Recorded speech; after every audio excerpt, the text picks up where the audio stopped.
अच्छा, मैं दोनों लोगों से एक सवाल पूछना चाहता हूं। आप दोनों ही राजनीतिज्ञ हैं। कौन सी ऐसी पार्टी देश को चला सकती है जो वाकई में जिसमें लोकतंत्र की सही भावना हो और देश हमारा सही चले? ऐसी कौन सी पार्टी आपकी नज़र में है जो हमारे देश का प्रधानमंत्री बना सकती है?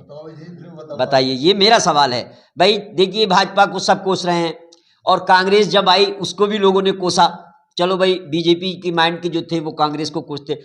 तो फिर इन दोनों पार्टियों को अगर नहीं चाहती है जनता, तो फिर ऐसी कौन सी पार्टी है जो देश को चला सकती है और सही से रख सकती है? आप दोनों से सवाल है, किस पार्टी को देश को संभालना चाहिए? डॉक्टर साहब, मैं तो बताया दूंगा, आप बताइए। जहां तक पार्टियों की बात है जी कोई पार्टी आज की तारीख में सक्षम नहीं है कि देश को अच्छी तरह चला सके। जी कमियां हैं जी नया विकल्प देखना पड़ेगा और वो जिम्मेदारी जनता की है जी। जनता को नया विकल्प देखना पड़ेगा। और ऐसा कभी नहीं हुआ है कि नई चीजें पैदा नहीं हुई हैं। जहां पर नई चीजें पैदा होती है वही तरक्की होती है। पुराने पेड़ मर जाते हैं, खत्म हो जाते हैं और कई बार तो खुद ही खत्म कर दिए जाते हैं जी। इसलिए विकल्प जनता को ही देखना पड़ेगा और जनता के पास से ही निकल कर आएगा जी। हो सकता है कोई नई पार्टी बने, इनमें से निकल के आए, कहीं और से निकल के आए, कुछ लोग जमीर जाग जाए, वो ये छोड़े कि नहीं हमको अब ठीक से काम करना है जी। तो पुराने लोग भी आ सकते हैं और नए लोगों को तो जिम्मेदारी है ही जी। तो विकल्प है। जी। किसी पार्टी का नाम बदली, ये अच्छी है वो अच्छी है, सब एक से है। वो होता ना भांग का कुआं, सब क्या बोलते हैं उसको, कुछ ऐसी कहावत है ना, वो क्या होती है, भांग का गोला, भांग का कुआं। कुआं। तो उसमें तो नशा चढ़ता ना। और सत्ता, सत्ता तो ऐसी ठगनी है जो ब्रह्मचारियों तक को अपवित्र कर दे, तो बाकी तो आम जाने। इसके लिए स्वनियंत्रण होना चाहिए जी। स्वार्थ का त्याग करना पड़ेगा जी। नहीं होगा तो फिर तो कोई भी आ जाए सब ऐसे ही रहेंगे, कुछ नहीं पता जाए। आप बताएं। देखिए, ऐसा है कि एक दौर आया था बीच में जब जनता पार्टी बनी थी शुरू में, और जनता पार्टी में जैसे लोग थे ना, वो रवि राय जी थे, प्रणब मुखर्जी थे, और आपके मधु दंडवते थे, कर्पूरी ठाकुर थे। जब ऐसे लोग थे ना, तब लोगों को लगा था भाई अब जो है, जो भारत का जो सपना था अब वो पूरा होने वाला है जी। और वो उनके जाने के बाद में हालात जो भी रहे हों, एक ज़माना था कि इंदिरा गांधी ने उनको रवि राय जी को बुलाया अपने पास। जी। इंदिरा गांधी प्रधानमंत्री थी जी। रवि राय जी एक सांसद थे खाली। जी। तो उस जमाने में इंदिरा गांधी को बुलाना बड़ी बात हुआ करती थी। आज जैसे नेता हो तो ये मोदी बुला रहे, सारे काम छोड़ के पहले भागेंगे वहाँ। हाँ। लेकिन उन्होंने कहा था अरे मैं क्यों जाऊँ उसके बाद में, उससे मेरा क्या काम है, उससे उसका काम होगा वो देख लीजिए अपने भाई, मैं नहीं जाना। नहीं गए साहब वो। उसके बाद दोबारा संदेश आया उनके बाद में, साहब आपको इंदिरा जी ने बुलाया है। उन्होंने कह देना उसे मैं नहीं आने वाला। कोई बात नहीं, दो बार तीसरी बार फिर बुलावा है, फिर नहीं गए वो। चौथी बार में क्या हुआ, पार्लियामेंट में एक तरफ से इंदिरा जी आ रहे थे, एक तरफ से रवि राय जी जा रहे थे। इंदिरा गांधी ने हाथ पकड़ लिया जी। हाथ पकड़ लिया और हाथ पकड़ के उनको कहा कि मेरा कोई काम नहीं है आपसे, आप मुझे क्यों रोक रहे हो, मैं जा रहा हूँ, मेरा कोई काम नहीं आपसे। उनके मेरा आपका काम नहीं, मेरा काम है, तो आपका काम है तो आपको आना चाहिए ना। तो सभ्यता यहाँ होनी चाहिए, जिन लोगों में की विचारधारा ऐसी होगी ना कि किसी से डरेंगे नहीं, वही देश को चला सकते हैं। और आज मैं किसी एक आदमी का नाम लूँ बजाय इसके, मैं यही कहना चाहता हूँ कि वो लोग सबकी नज़रों में हैं, जो लोग इस तरह के हैं, वो सब लोग एकजुट हो जाएं, तो मैं कहता हूँ देश जो वाकई सोने की चिड़िया पहले जैसा था ना, वह सोने की चिड़िया बन जाएगा। लेकिन उन लोगों को एकजुट होने, उनको सारी अपनी पर्सनल जो बातें हैं ना, उनकी पर्सनल मनमुटाव हैं या कोई और बातें हैं, उन सबको त्यागना पड़ेगा देश के लिए। देश के लिए उन सब चीज़ों को त्याग करके एक साथ जुटे, वो देश को चलाएं। अच्छा, आखिरी सवाल, अब वक्त भी हो चला है। मैं इस वक्त सोशल मीडिया अगर देखता हूं तो सोशल मीडिया पर एक मुद्दा बहुत जोरों से चला हुआ है कि अभी हमारे माननीय उपराष्ट्रपति जी का एक मुद्दा चल रहा है जिसमें उन्होंने अपने आप को किसान का बेटा कहा है।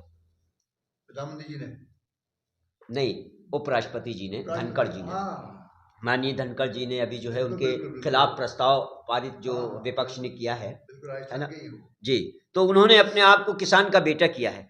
तो ये मुद्दा आजकल मैं फेसबुक पे देख रहा हूं, तो कहीं तो उनकी खिंचाई हो रही है, कहीं उनके पक्ष में कमेंट्स आ रहे हैं। मैं आप लोगों से जानना चाहता हूं कि उपराष्ट्रपति जी एक यूं कहें कि 2 नंबर का आदमी, वैसा आप लोग मत समझिए 2 नंबर का वो नहीं, कि देश के दूसरे नंबर का आदमी होता है। पहला राष्ट्रपति होता है और दूसरा उपराष्ट्रपति होता है। ये हमारे देश के पहले जो हैं वो देश के व्यक्ति हैं, नागरिक जिनको कहें कि दूसरे नंबर के नागरिक हैं।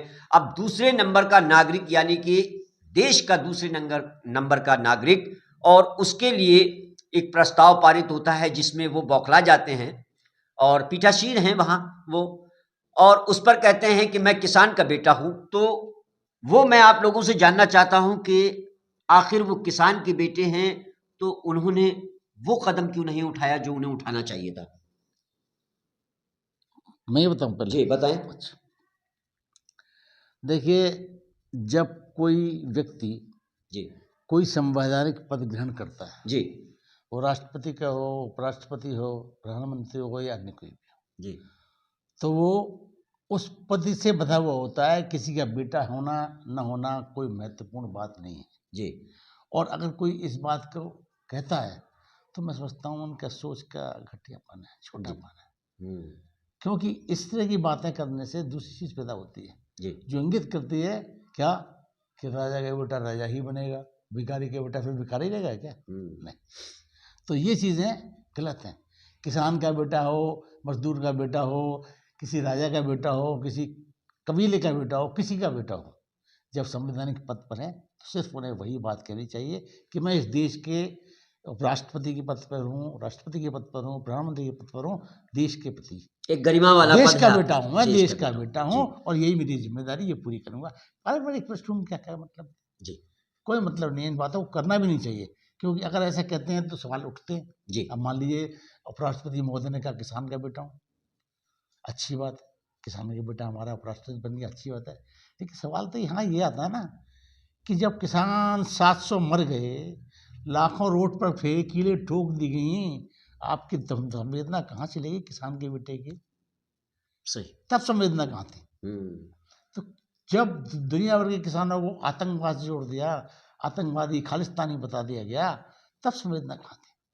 जी तब कहना चाहिए था कि नहीं मैं किसान का बेटा हूँ, मैं किसानों के साथ हूँ, ये पद वद कुछ नहीं चाहिए, किसान पहले। क्योंकि लाल बहादुर शास्त्री थे जिन्होंने किसान और जवान को एक पादावर माना था और कहा था जय जवान जय किसान। क्यों नहीं आप कह सकते हैं जय जवान किसान? और सच है, जवान और किसान दो ही शक्तियाँ हैं जो देश को बचा के रखते हैं, खिलाते हैं, पालते हैं, बाकी सब साथ देते हैं जी। लेकिन ये जिम्मेदार है दोनों।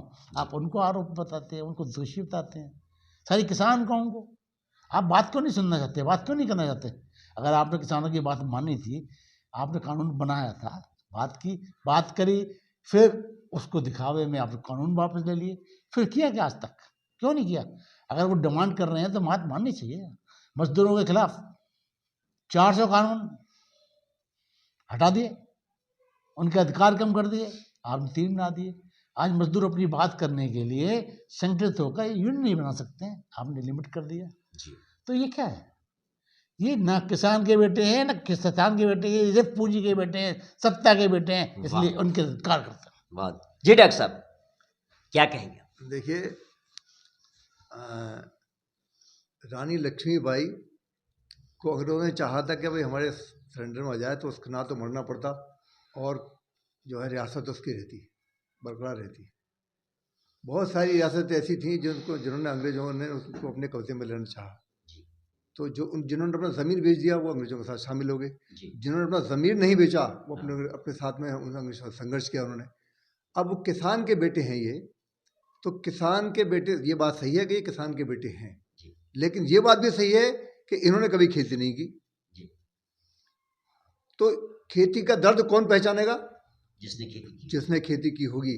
आज जो किसान मर गए, ये ओवैसी जी ने बताया जैसे 700 किसान मर गए वहाँ, इनका दर्द जागा नहीं? पिछले आंदोलन में 700 किसान मरे, तो इनका दर्द नहीं जागा? अपने भाइयों की दर्द तो जाना चाहिए। आज तुम पीठासीन अधिकारी हो, पीठासीन अधिकारी का मतलब ये होता है कि वो निष्पक्ष होता है हर एक के लिए, उसको सत्ता पक्ष भी इतना ही और विपक्ष भी इतना ही। जो आपके कॉन्स्टिट्यूशन के जो सिद्धांत हैं उन पर आपको काम करना पड़ेगा। बिल्कुल। उनको आप किसी को आप छूट दे देंगे और किसी को आप दबा देंगे, ऐसा नहीं चलेगा। पीठासीन अधिकारी कोई भी हो, कहीं भी किसी भी पोस्ट हो, जो पीठासीन अधिकारी होगा उसका ये दायित्व होगा, वो दोनों पक्षों को समान रूप से देखेगा। लेकिन ये आज बड़े शर्म की बात यह है कि आज पूरे हिंदुस्तान में पहला मामला ऐसा हुआ है ये कि जो उपराष्ट्रपति के खिलाफ जो है अविश्वास प्रस्ताव लाया जा रहा है। हाँ, अविश्वास प्रस्ताव लाया गया। बड़े शर्म की बात है ये। इस पर इनको ये चाहिए था कि ये स्वयं त्यागपत्र दे देते, नैतिकता के नाते। आपने देखा पहले बहुत सारे लोगों जब रेल एक्सीडेंट होकर जाते तो रेलवे मंत्री होते, लेकिन वो अपने से त्यागपत्र दे दिया करते थे कि साहब नैतिक जिम्मेदारी मेरी थी, ये गलत हो गया। लेकिन आज तो बिल्कुल शर्म है खत्म ही हो गई, कुछ मतलब ही नहीं उसका। आज इनको ये चाहिए था कि भाई ये पद तो आते ही रहते हैं, जाते रहते हैं, लेकिन गरिमा बनी रहनी चाहिए इस पद की, और इस पद की गरिमा नहीं चाहिए। भाई आज मेरे ऊपर उंगली उठी है तो मेरी तरफ से ही त्यागपत्र है।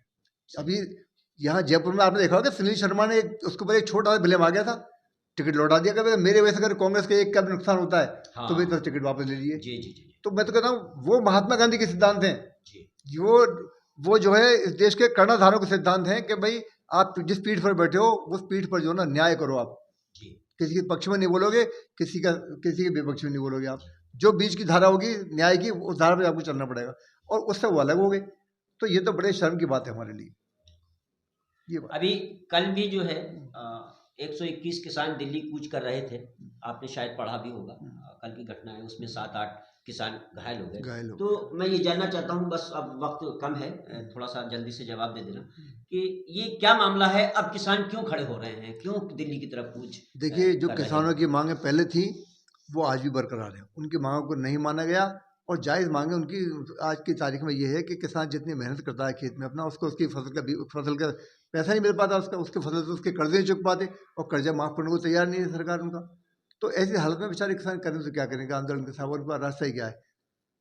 और ये भी अच्छी बात है कि वो एक अपना आंदोलन के रूप में अपनी बात को रख रहे हैं। भाई तुम उनकी बातों को सुनो, तुम्हारी जिम्मेदारी उसको सुनो, तुम सुनना नहीं चाहते उनको, तो ये तुम्हारे लिए अच्छी बात नहीं है।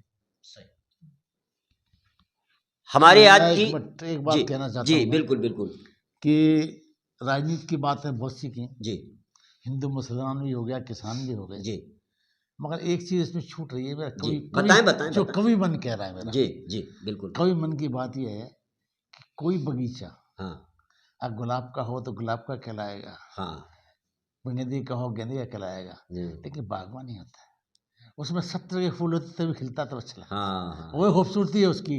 तो हिंदुस्तान तो एक ऐसा बगीचा है, 7 तरह के फूल हैं, सबको खिलने का मौका मिले, सब कोई मुरझा ना पाए, ये जिम्मेदारी है।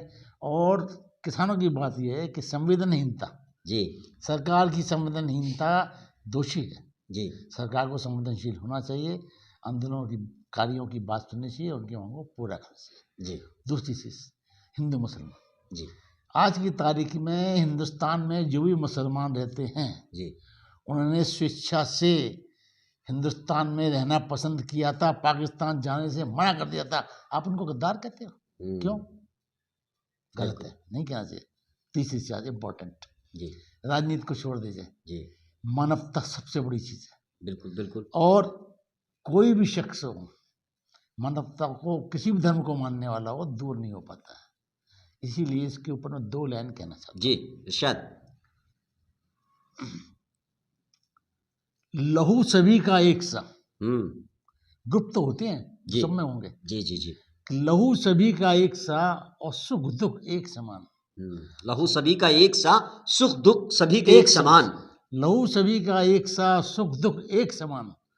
किसी को दुख होता है तो कोई हंसता नहीं, सब रोते हैं, सुखी होते हैं सब हंसते हैं, कोई रोता नहीं है। सही। लहू सभी का एक सा, सुख दुख एक समान। और कहीं बसे हैं राम जी, कहीं बसे रहमान, क्या फर्क है? क्या सही।